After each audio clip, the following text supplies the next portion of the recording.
본문에 있는 말씀은 이제 로마서를 마감하면서 몇몇 사람들을 문안하고 인사하는 장면입니다. 오늘 내용에서 다 다룰 수는 없고 베베 그리고 중간에 있는 루포에 잠시 좀 다루겠습니다. 베베는 1절 말씀에 갱그리아 교회의 일꾼으로 소개가 됩니다. 베베가 바울과 동역했던 사람인 것 같습니다. 여기 일꾼이라는 말이 집사로 쉽게 표현할 수 있습니다만은 편지를 들고 로마에 직접 바울을 대신해서 방문한 것을 볼 때에 아마 사역자에 가까운 열심 있는 집사 이렇게 이해하는 것이 좋을 것 같습니다. 이 사람은 바울의 보호자가 되었다 이렇게 말하는 것을 볼 때 재산이 좀 넉넉한 사람으로 이해가 됩니다.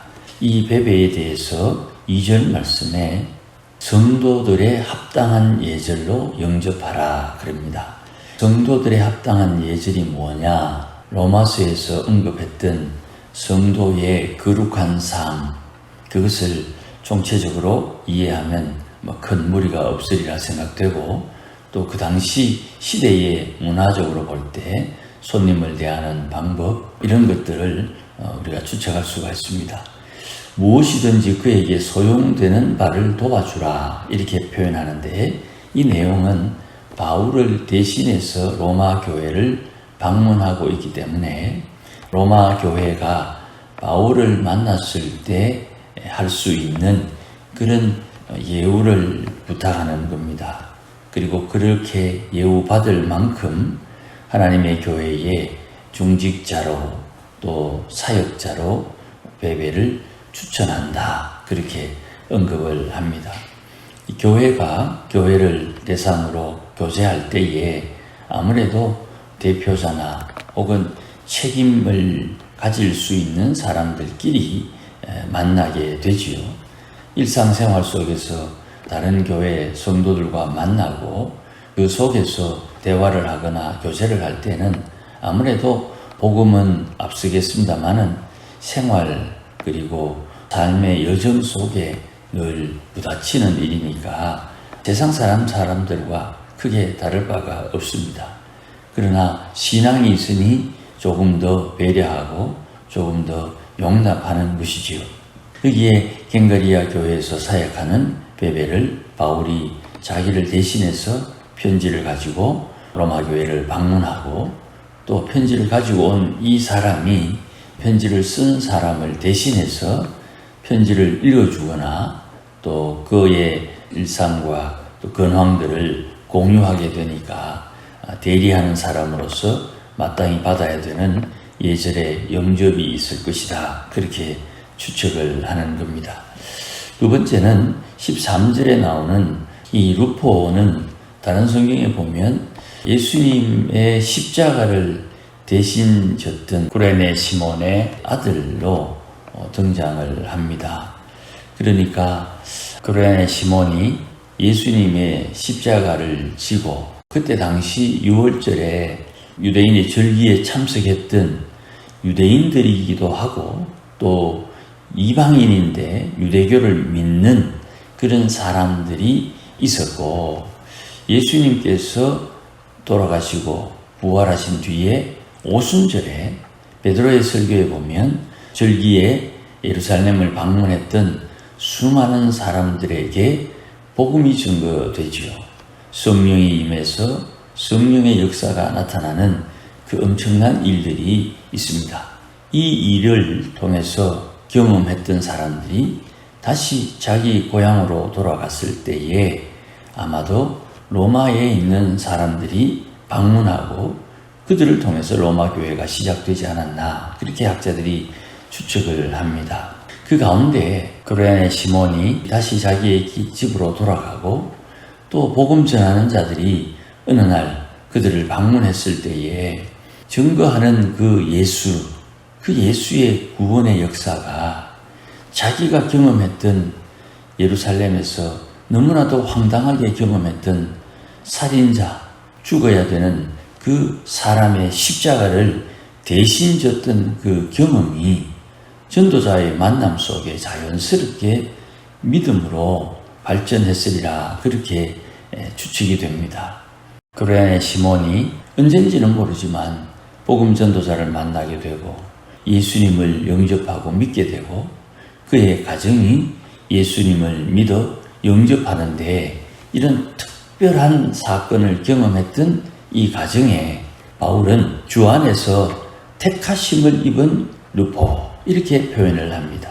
일반적인 사람들 그들에게도 복음이 증거해서 예수를 믿는 것이 귀한데 이 가정은 예수님께서 십자가 지시고 올라가는 그 골고다의 길에 예수님을 대신해서 골고다까지 십자가를 대신 져준 이런 특별한 사건을 통해서 예수님을 믿고 예수님을 영접하고 하나님의 백성이 된 이 아주 특별한 가정에 하나님의 택하심이다 이렇게 표현하는 겁니다.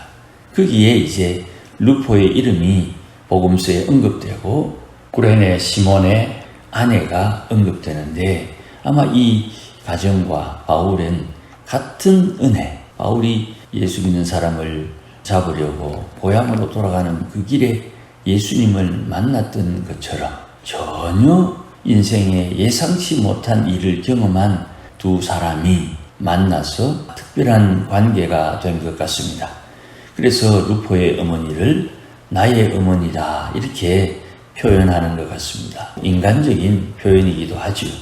하나님의 역사에 이런 경험을 가진 사람들이 만나게 될 때 조금 마음이 너그러워지고 여유가 생기게 됩니다. 우리 주위에 예수 믿는 사람들끼리도 이런 독특한 만남을 가진 사람들이 생기게 되는 거죠. 그들과의 관계가 진척되고 그들에게 복음이 증거되고 하나님의 사랑이 증거되는 이런 일들은 우리에게 자주 일어납니다. 그러다 보니까 아무래도 내가 예수님을 믿는 믿음으로 산다면 일반적으로 살아가는 사람들보다 조금 다른 무언가가 있어야 되는 거죠. 말을 다르게 하거나 생각을 다르게 하거나 행동을 조금 다르게 하는 무언가가 있는 거예요. 조금 다른 것이 큰 것으로 비화되는 것입니다. 말을 할 때 조금 늦게 감정을 다스리는데 조금 섬세하게 무언가를 듣고 판단할 때 조금 더 객관적으로 사람들은 나와 같은 편이 되는 것을 원합니다만은 그건 진짜 미련한 짓입니다. 나와 같은 생각, 나와 같은 행동 이것은 절대로 기대하면 안 됩니다. 왜 그렇습니까? 자기가 불리할 때는 언제든지 뒤돌아서기 때문입니다. 사람들의 특징은 자기에게 불리하면 반대하고 자기에게 불리하면 거부하는 것이 옛사람의 악한 성품의 본질이에요. 성도는 모든 일에 믿음의 기준이 뚜렷해야 되는 것입니다. 내인데 손해보는 것 물론 중요하지요. 그러나 우리에게 손해보는 것 교회에 유익하냐 교회에 유익되지 않느냐 이게 삶의 기준이 되어야 됩니다. 저분은 자기는 좀 손해봐도 교회에 뭐 좀 흠되는 것 있으면 참지 못하더라. 이런 특징이 있어야 되는 거예요. 누구나 다 자기 가정을 자기 자신의 명예를 손상시킬 때 화내지 않는 사람이 없지요.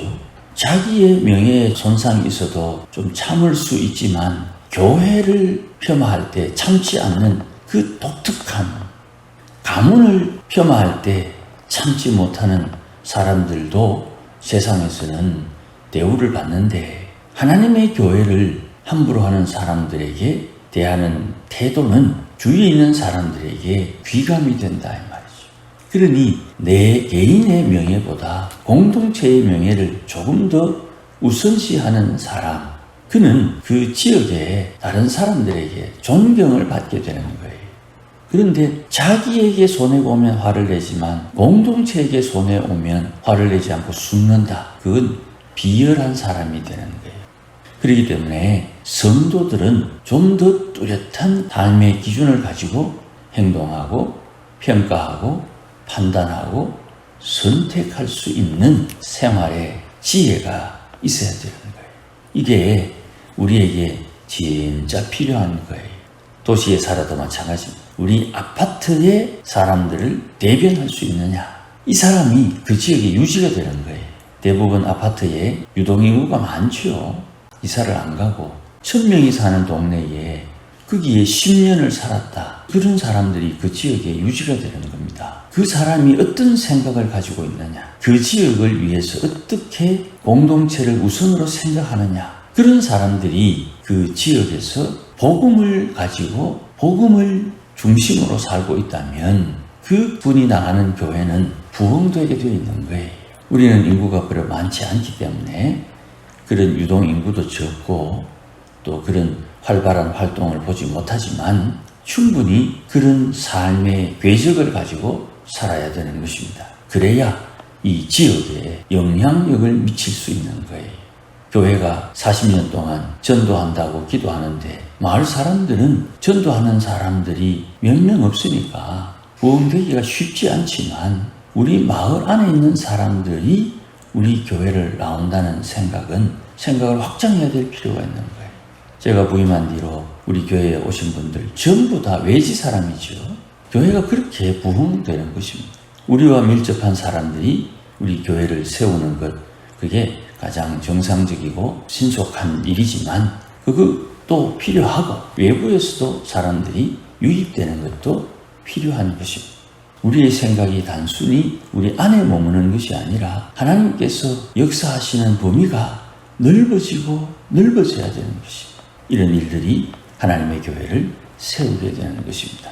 하나님의 교회는 하나님의 일하심에 순종하는 자들을 통해서 하나님의 역사가 이어지고 교회가 또 이어지는 것입니다. 우리에게 주어진 일, 우리에게 주어진 상황, 이런 것들을 사용해서 내가 주의 부르심을 받고 난 뒤에 또 사역지를 옮기고 난 뒤에도 여전히 거기에 하나님의 교회가 존속될 수 있는 그 일을 위해서 맡은 바 주어진 시간 안에 하나님 앞에 충성하는 것입니다. 더 넓은 마음으로, 더 넓은 생각으로 하나님의 일이 진척되고 있음을 알고 거기에 순종하며 협력하며 연합하는 것이 우리에게 요구되는 것입니다. 이런 내용들을 오늘 보면 16절에 너희가 거룩한 입맞춤으로 문안하라. 그리스도의 모든 교회가 너희에게 문안한다 하는 말씀을 조금 더 쉽게 이해할 수 있으리라 생각합니다. 하나님의 교회, 우리 삶의 기준이 될 수 있기를 주의 이름으로 축복합니다. 기도하십시다. 주님 고맙습니다. 은혜 주시니 감사합니다. 하나님의 교회가 하나님의 뜻을 따라 주님 주신 복음을 증거하여 대를 이어 하나님을 섬길 수 있는 아름다운 역사가 이어지게 하시고 주의 교회를 통해서 하나님의 역사하심이 증거되므로 하나님의 도우심을 늘 경험하며 나누며 살도록 은혜를 다하여 주시옵소서. 예수님의 이름으로 기도하옵나이다. 아멘.